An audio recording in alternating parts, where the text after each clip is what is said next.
السلام عليكم، مرحبا بكم معايا اليوم فيديو جديد، وصفة جديدة. كنتمنى تكون اموركم بخير وعلى خير.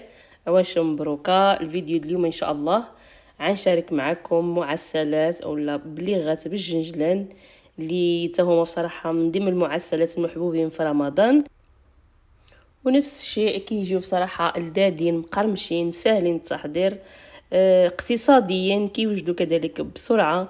مهم تابعوني حتى الاخر وغنشوفوا الطريقة ديال التحضير والمقادير. غادي نبداو هنايا ان شاء الله على بركه الله. عندي هنايا 500 غرام ديال الطحين ديال الفرص، تكون نوعيه جيده، عندي مغربل. غادي نضيف عليه كذلك 500 غرام ديال الجنجلان اي سمسم اللي يكون عندنا غير منقي ما كنحمروهش. غادي نحتاجو كذلك ملعقه صغيره ديال النافع، ملعقه صغيره ديال حبه حلاوه، وملعقه صغيره ديال القرفه. وغادي نزيد شويه كذلك ديال المسكه حره مدقوقه مع شويه ديال السكر، وعملوا واحد قبيصه د الملح. وغادي نزيد هنايا واحد الملعقه صغيره غير مملوءه بالخميره ديال الحلويات اي بيكين باودر. صافي غادي نجمع هنايا النواشف مزيانين مع بعضياتهم، ومن بعد باش نضيفوا ان شاء الله المكونات اللي باقي لنا. صافي هنايا من بعد ما خلطت النواشف مزيان غادي نضيف هنايا 3 ديال المعالق كبارين ديال زيت نباتيه مملوئين مزيان. صافي وغادي نحتاجو الزبده. بالنسبه للزبده عندي 4 ديال المعالق كبارين، كنعبروهم قبل ما كندوبوهم، وكنضيف نص ديك الكميه دابا، ومن بعد كنضيف كميه اخرى عيني وميزاني. عندك تجينا مثلا زبده زايده على حساب النوعيه كذلك ديال الدقيق.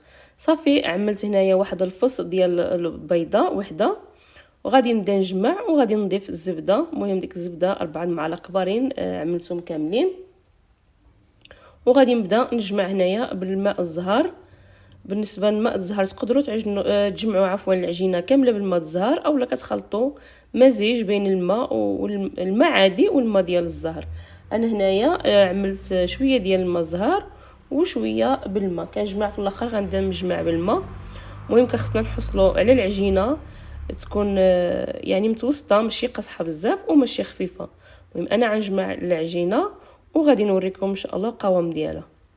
صافي كيف ما كتشوفوا معايا القوام ديالها كتكون المهم كتجي معلكه، ماشي قاصحه بزاف كيف ما كتلاحظوا معايا، وماشي خفيفه نفس الوقت. صافي غادي نغطيها واحد بلاستيك غذائي، غنخليها ترتاحي واحد ربع ساعه، وغادي نرجعوا مره ثانيه ان شاء الله باش نشكلوا بليغات ديالنا.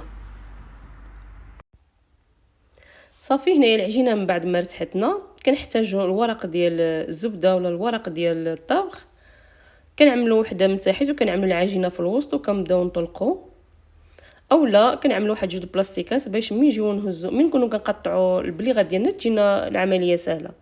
صافي كنطلقها. كنحتاج واحد المرشم يكون هيدا مربع، واللي ما عندوش هذا المرشم متوفر كيقطع بالجراره يقطعوا على شكل مربعات. صافي غادي نبداو نشكلوهم دابا كيف ما كتلاحظوا معايا، كنهزوهم القنت مع القنت وكنضغطوا عليهم مزيان بهذا الشكل هذا كيجيو. مهم كنأكدوا نضغطوا عليهم مزيان باش ملي نكونوا كنقليوهم ما يتفتحوا لناش في القلي. مهم انا غادي هنايا غادي نزول الوانطيس ما ساعدونيش في الخدمه. صافي كنستمر كنزول ديك العجينه ديك الزائده اللي كتكون عندنا زايده، كنلوها كذلك في واحد البلاستيكه حتى هي، كنخليوها ترتاح شويه، وكنعاودوا كذلك كنطلقوها مره ثانيه كنشكلوا منها بليغات ديالنا.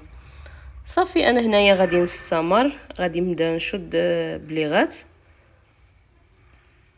نضغط عليهم مزيان. كنأكد باش بعض الاحيان كنجيو نقليوهم كيتفتحوا لنا في القل. صافي في هذا الشكل هذا ساهلين بصراحه، ابسط حاجه واسهل حاجه بصراحه. معسلات هادو كيجيو رائعين مع الجنجلان وداكشي، كيجيو لذاذين وبساطين اقتصاديين دغيا ما كيوجدوا. صافي غادي نستمر حتى نكمل الكميه اللي عندي كامله، وغادي نجيب واحد الطاوه غادي نستفهم في الطاوه، ومن بعد ان شاء الله باش نرجعوا مره ثانيه باش نشوفوا عمليه ديال القل كيفاش غادي نقليوه. صافي هنايا غادي نستفهم في واحد الطاوه كاملين، وغادي نحتاجو دابا باش نقليوهم غادي نحتاجو واحد المقله. مهم يكون عندنا الزيت يكون زايد شويه. صافي. وعندنا العسل كذلك. بالنسبه للعسل انا سبق لي عملت معكم الفيديو السابق اللي قبل من هذا. صراحه العسل صدق لي رائع جدا جدا، وكيصدقوا به معسلات رائعين. مهم انا غنخلي لكم الرابط ديال العسل في صندوق الوصف. صافي هنايا كنخليو الزيت حتى كتسخن. مهم النار تكون متوسطه، ما تكونش النار عاليه بزاف وما تكونش كذلك مهيله بزاف ولا حانيه بزاف. صافي كنبداو نعملو بليغات ديالنا في هذا الشكل هذا في المقلاه، يعني حتى كتعمرنا المقله، وكنبداو كنحركوهم شويه بشويه كيف ما كتشوفوا معايا. صراحه ما كيتفتحوا ما والو. صافي انا زولت القليه الاولانيه، ما التصوير ما صدق ليش، كنعمل القليه الثانيه. كنبداو نحركوهم بحال هذا الشكل هذا. بالنسبه للعسل انا ما كنسخنش العسل، كنخلي العسل بارد. ملي كنزلو فيهم المعسلات ديالنا كيكونوا سخونين، هما اللي كيسخنوا العسل. كيف ما كتلاحظوا معايا العسل ديك الساعه كيسخن راسو. صافي هنايا من بعد ملي كتكون القليه يخرى عليه توجد، كنبدا نصفيهم وكنعملهم في واحد الكسكاس. صراحه اول مره غادي يصدق لي العسل، سبق لي عملته مره اخرى، ولكن هاد المره صدق لي العسل رائع رائع جدا، لا في المذاق ولا في اللون ديالو، ولا بصراحه جا ممتاز جدا. مهم كنصحكم تجربوه بالطريقه اللي عملتها به. صافي كيف مشوا معايا صفيت هزيت يعني القليه الاولانيه عملتها تقطر من العسل، وصافي عملت القليه كذلك اخرى اللي زولت من مقله. صافي كنستمر في هذا الشكل هذا حتى كنكمل كذلك الكميه اللي عندي كامله. صافي غادي نكمل الكميه اللي عندي كامله وغنرجعوا ان شاء الله نشوفوا الشكل النهائي ديالو.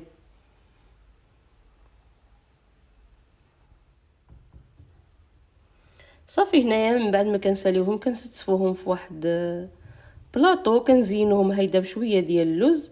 مهم التزيين كيبقى اختياري، بغيتو تزيدوا لهم اللوز اولا ما كتزيدوا لهم شي.